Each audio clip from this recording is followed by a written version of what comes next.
I'm Dan Bittman, Superintendent in this amazing school district we call ISD 728.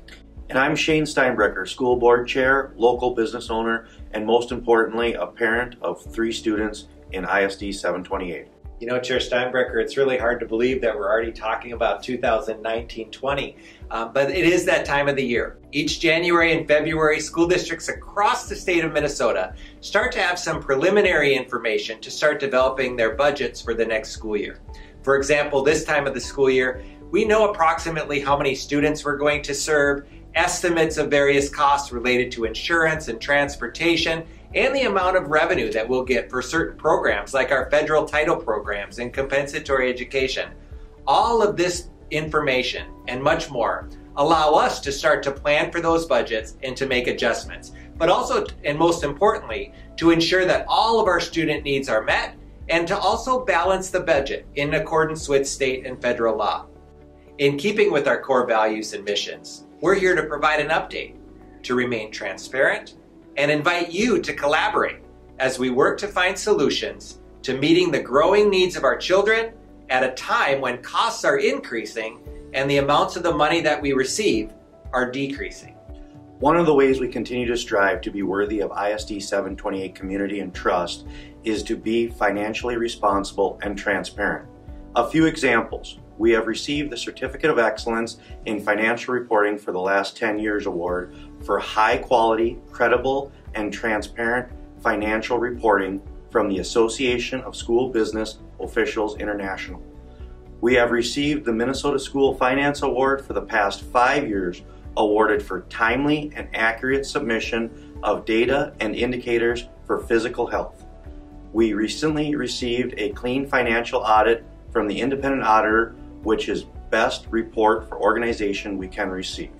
But even with strong financial management, we have our challenges. We're the 8th largest school district in the state of Minnesota, yet our student per pupil funding from local property taxes is well below the average of our 10 largest districts in the state. Due to inadequate funding that has not kept pace with inflation and increasing education needs, we have had to cut more than $10 million just in ISD 728 over the last 6 years.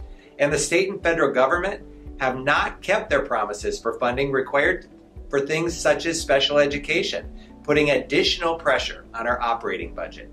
The result is that we will once again, unfortunately, need to make some budget reductions for the 2019 school year in order to balance the budget. Based on our preliminary information, we'll need to reduce our budget by $10.2 million. Dr. Bittman, I know ISD 728 has had to make reductions in the past, and we continue to be recognized for our outstanding financial management. So how did we get here? And what can we do to increase revenue and meet student needs identified by our community as important? Boy, those are really good questions, Chair Steinbrecher. Based on the projected revenue not keeping up with those expenses, we knew that we needed to make cuts and have been monitoring those budgets closely for the last school year. In fact, numerous proposals for additional staff have come forward to the board throughout the last year, and programming has had to be denied because of that very reason. You may also remember that you and I met with staff in every single building throughout the school year, letting them know that budget cuts would likely need to occur. This fall, we also shared information with our families and community members at public board meetings and also in monthly board videos, just to ensure that our residents and community members continue to stay informed. Some may be wondering, why didn't we know or communicate how extensive these adjustments would need to be made until now?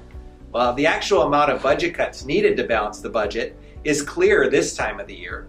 And the reason for that is because we have better information about things such as the number of students we will serve, insurance premium costs for the next year, what transportation costs look like, etc. Making these decisions earlier would have been premature and extremely less accurate. I am proud of the work that ISD 728 has done and continues to do for our children, for our schools, and for our community, especially with these diminishing resources and increasing needs. The bottom line is that things are more expensive now than they were yesterday and that they were a year or two ago. We all see that in our current homes and in our businesses and with our families. Some examples of some of the things impacting our current budget adding up to the 10.2 include things such as transportation costs, which are expected to go up almost $2 million. Personnel type related costs, around $3 million. Insurance premiums and coverage choices, about $2.4 million. Special education programs that we pay out of our own operating expenses for things that are not reimbursed by the state and federal government.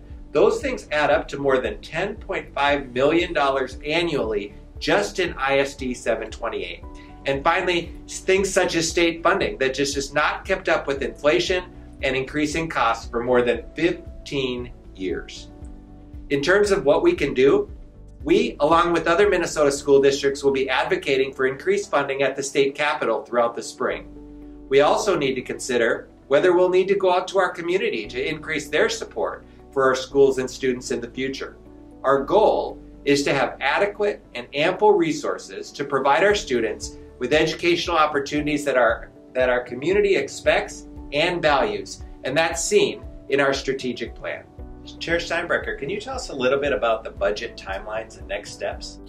Yes, the board will ask you and your team to review the budget, evaluate current services, both wants and needs, and to propose a balanced 2019-2020 budget in April, which will then be discussed at length. We will wait for the state legislature to determine their contribution to next year's funding, which may impact the proposed budget. The board will then plan to approve the 2019-2020 budget in June, accordance with the state statute, along with other funding proposals you will bring us. So what that means for us is really recognizing that making budget reductions is not what any superintendent, school board, community ever looks forward to doing. And so that's going to take some work, and we recognize that that's going to be difficult and challenging, but we also understand the need and requirement to produce a balanced budget. We know that these budget adjustments will be challenging across all of ISD 728, but we will expend our energy on working together from a position of gratitude and transparency, all aimed at finding solutions. We will share information as it becomes available while acknowledging the impacts and maintaining integrity. We will review our allocations and make recommendations based on our community-developed strategic plan. And we will approach the budget allocations as opportunities to try new things and retire old paradigms. We will acknowledge and think outside the box and help look for solutions. We will also work closely with the legislature, as I stated, to share our ISD 728 story and to seek additional funding for our children.